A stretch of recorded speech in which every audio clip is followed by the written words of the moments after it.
Nonito The Flash, Donaire may matinding binitawang salita laban kay Casimero. But is there any truth to this? I don't really want to waste my breath on that guy. Dealing with those guys, they're just a bunch of idiots. Ayan mga tol, hindi raw sasayangin ni Donaire ang kanyang hininga sa isang katulad ni Cuadro Alas dahil grupo ito ng mga tanga. Si Donaire mismo ang nagsabi niyan mga tol.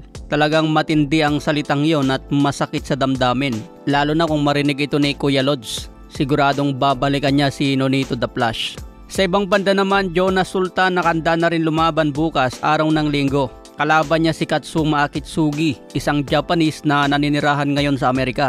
Ito ang muling pagbabalik ni Sultan dahil huling laban nito natalo by knockout sa round 1 laban kay Rico Masuda.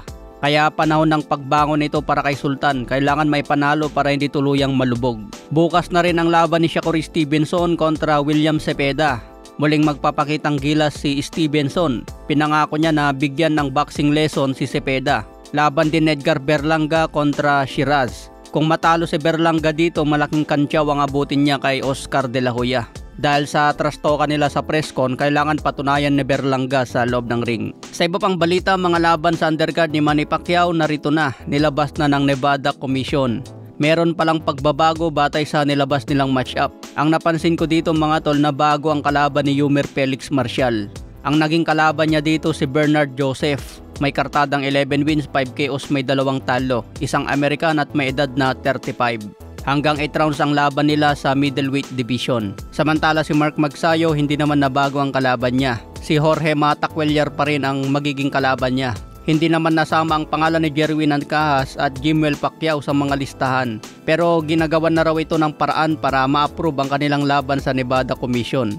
Sayang naman kung hindi makahabol si Jimwell Pacquiao dahil father and son ito sa boxing katulad kay LeBron James sa NBA. Sana magawan pa ng paraan mga tol para mapalaban si Jimwell sa pro debut. Pero sinasabi mas malaki daw ang tsansa na mapasama si Jerwin Ancajas kumpara kay Jimwell. Pero abangan pa rin natin mga tol, may isang linggo pa.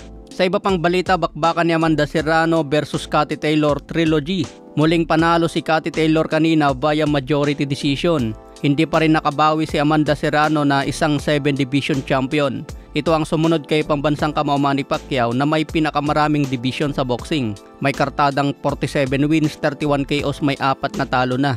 Isang Puerto Rican ito at may edad na 36. Samantala si Cathy Taylor may kartadang 25 wins, 6 KOs, may 1 talo, edad 39. Mas matanda po itong si Cathy Taylor. Sa kanilang 3 laban talagang dikit ang score at marami ang nagsasabi na pwede rin ibigay kay Amanda Serrano ang panalo. Kaya umabot ito sa trilogy dahil magandang kanilang laban. Pero sa 3 laban na yon, pumabor lahat kay Cathy Taylor kaya 3-0 na ang score. Siguro wala nang pang-4 na laban mga tol dahil umabot na ng 3-0. Nagkakaedad na rin si Cathy Taylor at Amanda Serrano at baka magretiro na rin si Cathy Taylor dahil sa susunod na taon edad 40 na ito. Kung titignan kasi ang amateur background ni Cathy Taylor, talagang napakalupit. Puro gintong medalyang nakuha niya sa amateur hanggang sa Olympic 2012. Malakas si Taylor sa lightweight division mga tol dahil dito siya nagari.